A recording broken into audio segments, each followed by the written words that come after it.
Доброго дня, це український. Good afternoon, this is Media Center Ukraine, Odesa, and we continue with our next briefing. We have with us volunteers who will tell about how they support the IDPs from the occupied territories. We have with us Olena Rotari, volunteer of the Khay shchastyt headquarters, Kateryna Madens, head of the Odesa branch of NGO Avtomaidan, and Mykyta Karpenko, head of the NGO National Health and Safety Council and head of the project Aid for Ukraine. Olena will be the first to start. When it comes to humanitarian aid today and the support of IDPs in the Odesa Oblast, almost all headquarters, volunteer headquarters, are focused on supporting people from the occupied territories. For example, last week, our headquarters brought 20 tons of humanitarian aid to Kherson. And together with International Rotary Club and the NGO Dobroslav Charitable Foundation with the support of international organizations will bring around 1,000 filters to purify water there because the situation with the drinking water, with food products, the situation is very difficult here. And here will be supported by the Netherlands NGOs. And you know that for the last 2 months, the Odesa Oblast and Kyiv Oblast have received no humanitarian aid from international organizations. This is due to the fact that international NGOs are also focused on supporting the occupied territories.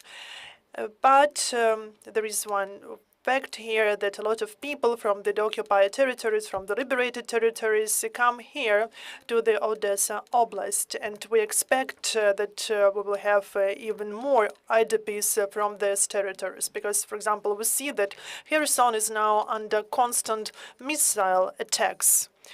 And I think that our partners, international partners, should also think about the regions that support the IDPs. Yes, the evacuation from Kherson is really ongoing. As for the military support, Kateryna, what are you collecting money now? Do you have some specifics in terms of winterization? Yes, of course, we have some winter specifics, but still we collect money for thermal imagers, for laptops, and of course, we collect money for pot belly stoves, for winter sleeping bags, and this helps our military to stay healthy there on the front line. And this is very important because the Ministry of Defense cannot cover all needs of our military. And these things, these items are perishable. We need to provide uniform and some other items because now it's rainy weather and our military have their clothes damaged all the time. And we have the ongoing money-raising campaigns for sleeping bags and uniforms. We have recently closed the money collection for sleeping bags, but we still collect money for pot belly stoves, and this is an ongoing process, and we also need to provide equipment to our military for them to be able to be in contact. And also we need to cover some basic needs of our soldiers. Mykyta, can you tell about your organization and your project, what you and your volunteers do? First of all, I would like to thank for being invited here today.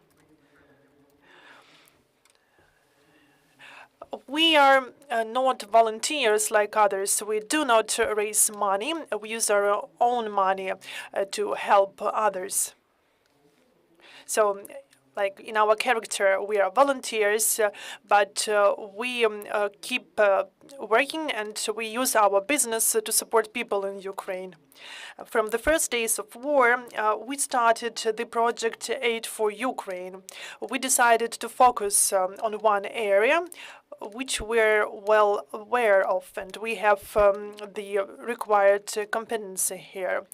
This is the first aid training and the provision of first aid kits to our military. All units can address us with an official request and to undergo training, basic training for application of first aid kits. This will take like around 4 months, and to get the first aid kit.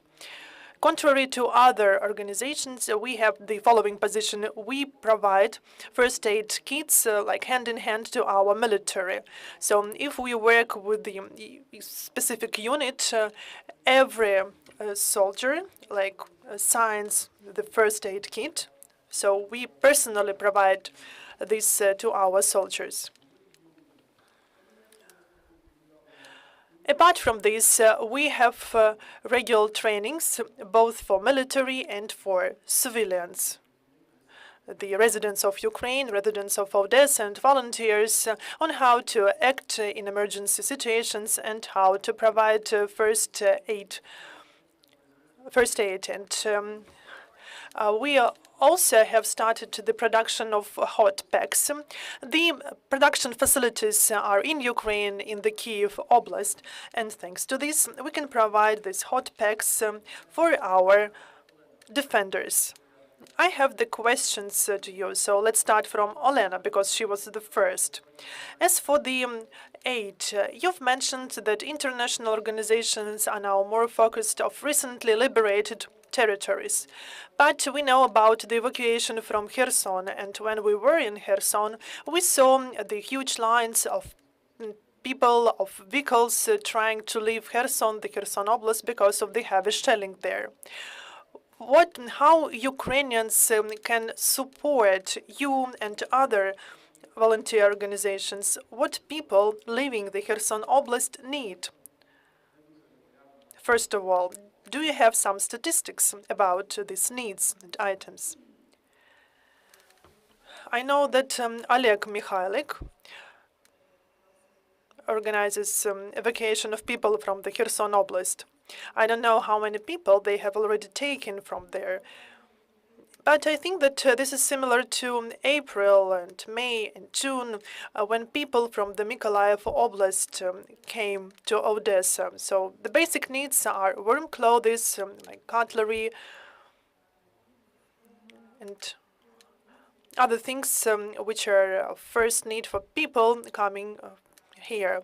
And of course, people need jobs. Our Ukrainian people, they are not ready to just stay at home and to get money from someone. All of them want to work.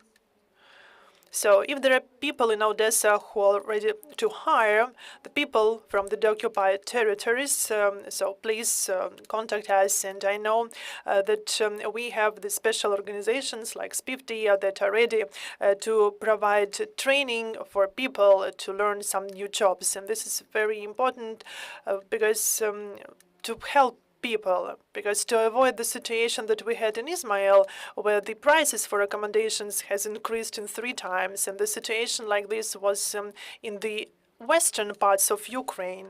So we should avoid such things in Odessa, and we understand that the winter is coming, and we have to pay for the communal services, and we hope that everyone will have heating and electricity, but we should not raise the prices for rent for the people coming from the occupied territories. This is very important to be united, because we're expecting quite difficult for a month to come. Yes, this is a very important address to people here in Odessa, especially to employers, and I know that there is the problem, the job issue.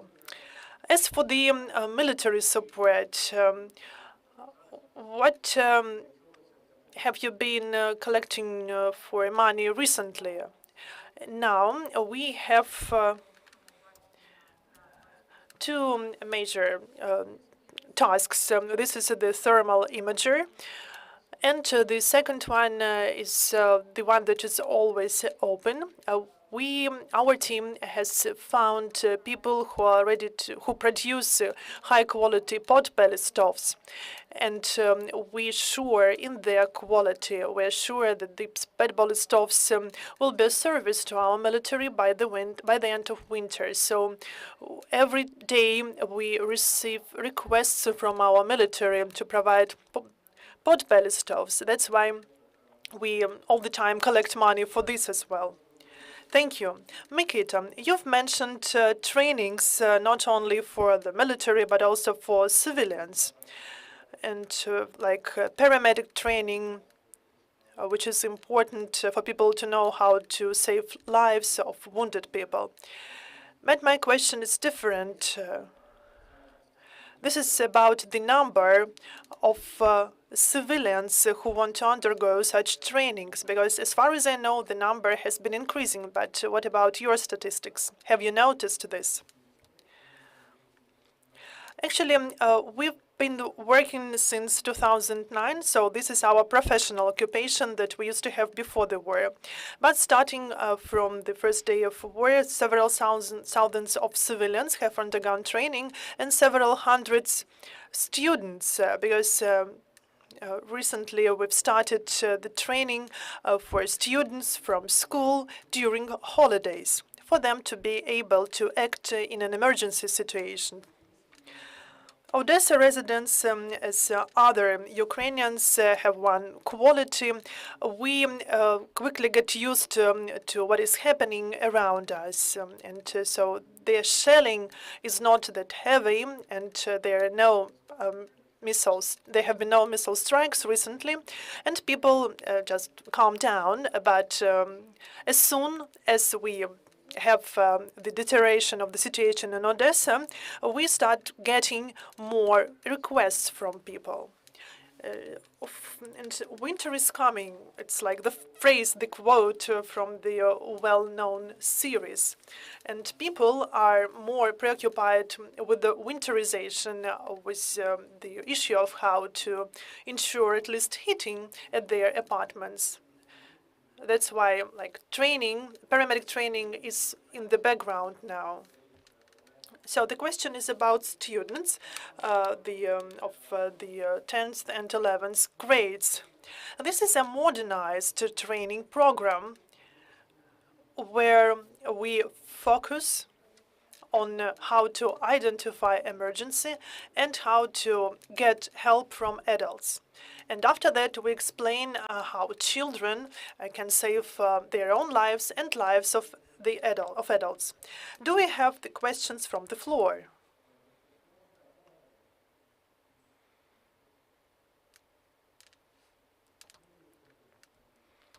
Hopefully, I will understand the question. Actually, I'd like to ask about the winter.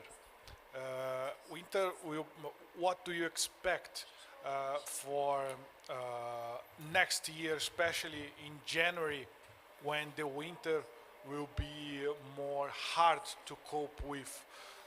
Could you describe? I'm sorry, I did not introduce myself. I'm Luis. I'm from a Brazilian TV outlet. And could you, it's very different from us in Brazil to understand what is cope with a very hard winter. So can you explain what are going to be the challenges in heating? Do you need electricity for heating or gas? How does it work? Can you explain for people that are not used to this kind of winter, what challenges population will face in next months and probably in January and February? Thanks. I think that in Brazil the weather is significantly warmer, and we have some Ukrainians in Brazil, and we believe that there are Ukrainian refugees staying there. For the last 2 or 3 months, when the autumn started, we joked that winter would be with hunger, or that it would be a nuclear winter. But now we understand that we can have no electricity and heating this winter. But we saw the heroic struggle of Mykolaiv that had no water for 8 or 9 months. But we understand that we have elderly people that that have basic needs in like heating or warm clothes. So we need heating points, and our foundation, shchastyt, or good luck. It can be translated like this. We have been working to organize the heating tent. And we are trying to get permission now to organize such heating point for people to be able to at least to get warm in such tents. But we understand that nights will be very difficult. In Odesa, we said that winter is always unexpected because our region is quite warm. But sometimes we have very severe winters when it is minus 13 degrees Celsius, when there is heavy snow and the motorways are blocked when it is difficult to get out of Odessa. So we need to be prepared to such severe weather conditions. For the people who stay here, who don't leave Ukraine, could survive. You can add if you want something. I believe that the main problem and the main issue is that our enemy will use its technical possibilities to damage our critical infrastructure, and we're expecting this strike to be during the next 2 or 3 weeks. And we are afraid that there will be almost no electricity all over Ukraine, and we expect a major catastrophe, because the infrastructure of Ukraine and of the Odesa Oblast in particular, it depends a lot on electricity. And if there is no electricity, there is no heating, there is no water, and sometimes there is no gas, and we expect this challenge. When I started at school, and I'm from the family of the World War II veterans, we learned difficult stories from the Second World War, and that was, for example, the blockade in Leningrad.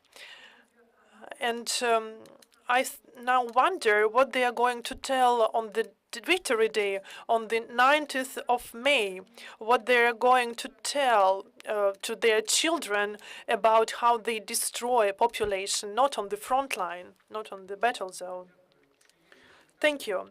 Do we have any other questions from the floor?